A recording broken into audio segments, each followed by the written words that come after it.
जय श्री राधा। राधे राधे मेरे प्यारे प्यारे मित्रों, मेरे प्यारे प्यारे मेरे सखा, मेरे प्यारे प्यारे व्यूअर्स, सब लोगों को मैं राधे राधे बोलता हूँ। और आज मैं आप सबको गीता के दूसरे अध्याय में ले चल रहा हूँ, जिसमें गीता के दूसरे अध्याय का पूरा उदाहरण मैं आपको बताऊंगा। अध्याय दूसरे का पूरा ज्ञान आपको इस वीडियो में मिलेगा। वीडियो बहुत ज़्यादा लंबा नहीं होगा। आपके हाथों में अगर फ़ोन है तो अच्छी चीज़ों का अनुसरण करना चाहिए, इसलिए दोस्तों बने रहिए। पूरा गीता का ज्ञान अध्याय दूसरे का लीजिए इसमें। चलिए दोस्तों चलते हैं अध्याय नंबर दूसरे पे। पूरी श्लोक की जानकारी आपको हिंदी में दी जाएगी, जैसे आपको श्लोक समझ में आए। अध्याय नंबर दूसरा, श्लोक पहले से हम शुरू करते हैं।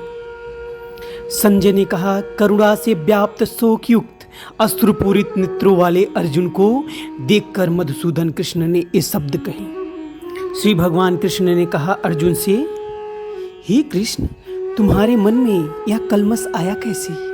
यह उस मनुष्य के लिए तनिक भी अनुकूल नहीं है जो जीवन के मूल्य को जानता हो। इससे उच्च लोक नहीं अपितु अपयश की प्राप्ति होती है। हे पृथा पुत्र, इस हीन दुर्बलता को मत प्राप्त हो। यह तुम्हें शोभा नहीं देती। ये शत्रुओं के दमन करता हृदय की क्षुद्र दुर्बलता को त्याग कर युद्ध के लिए खड़े हो। अब अर्जुन ने कहा कृष्ण से, हे शत्रुहंता, हे मधुसूदन, मैं युद्ध भूमि में किस तरह भीष्म तथा द्रोण जैसे पूजनीय व्यक्ति को उलटकर बाढ़ चलाऊंगा। ऐसे महापुरुषों को जो मेरे गुरु हैं, मेरे मार कर जीने की अपेक्षा इस संसार में भीख मांग कर खाना अच्छा है। भले ही वे सांसारिक लाभ की इच्छा हो, किंतु मैं गुरुजन की यदि उनका वध होता है तो मेरे द्वारा भोग्य प्रत्येक वस्तु उनके रक्त से सनी होगी। हम यह भी नहीं जानते कि हमारे लिए क्या श्रेष्ठ है, उनको जीतना या उनके द्वारा जीते जाना। यदि हम धृतराष्ट्र के पुत्रों का वध कर देते हैं तो हमें जीवित रहने की आवश्यकता नहीं है, किंतु वे युद्ध भूमि में हमारे समक्ष खड़े हैं। अब मैं अपनी कृपण दुर्बलता के कारण कर्तव्य भूल गया हूँ। मैं सारा धैर्य खो चुका हूँ। ऐसी अवस्था में मैं आपसे पूछ रहा हूँ कि जो मेरे लिए श्रेयस्कर हो उसे निश्चित रूप से बतलाइए। अब मैं आपका शिष्य हूँ और आपका शरणागत हूँ। कृपया मुझे उपदेश दें। मुझे ऐसा कोई साधन नहीं दिखता जो मेरी इंद्रियों को सुखाने वाले इस शोक को दूर कर सके। स्वर्ग पर देवताओं के आधिपत्य की तरह इस धन धान्य संपन्न सारी पृथ्वी पर निष्कंटक राज्य प्राप्त करके भी मैं इस शोक को दूर नहीं कर सकूंगा। संजय ने कहा, इस प्रकार कहने के बाद शत्रुओं का दमन करने वाला अर्जुन कृष्ण से बोला, हे गोविंद, मैं युद्ध नहीं करूंगा। चुप हो गया।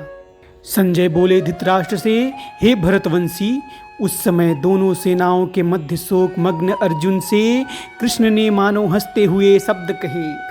श्री भगवान कृष्ण ने कहा, तुम पंडित पूर्ण वचन कहते हुए उनके लिए शोक कर रहे हो जो शोक के योग्य नहीं हैं। जो विद्वान होते हैं वे न तो जीवित के लिए और न मृत के लिए शोक करते हैं। ऐसा कभी नहीं हुआ है कि मैं न रहा हूँ या तुम न रहे हो, अथवा ये समस्त राजा न रहे हों, और न ऐसा कि भविष्य में हम लोग नहीं रहे होंगे। जिस प्रकार शरीरधारी आत्मा इस वर्तमान शरीर के बाल्यावस्था से तरुणावस्था और फिर वृद्धावस्था से निरंतर अग्रसर होता रहता है, उसी प्रकार मृत्यु होने पर आत्मा दूसरे शरीर में चला जाता है। धीर व्यक्ति ऐसे परिवर्तन में मोह नहीं को प्राप्त नहीं होता।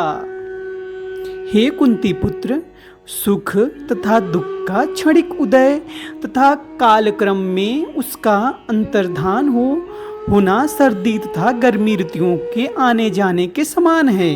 हे भरतवंशी, वे इंद्रिय बोध से उत्पन्न होते हैं और मनुष्य को चाहिए कि अविचलन भाव से उनको सहन करना सीखें। ये अध्याय नंबर दूसरे का श्लोक नंबर 14 तक की पूरी जानकारी आपको दी जाती है। अब श्लोक नंबर जो 15 से पूरी जानकारी आपको दी जाएगी वो दूसरे वीडियो में दी जाएगी। इसलिए दोस्तों, राधे राधे, जय श्री कृष्णा।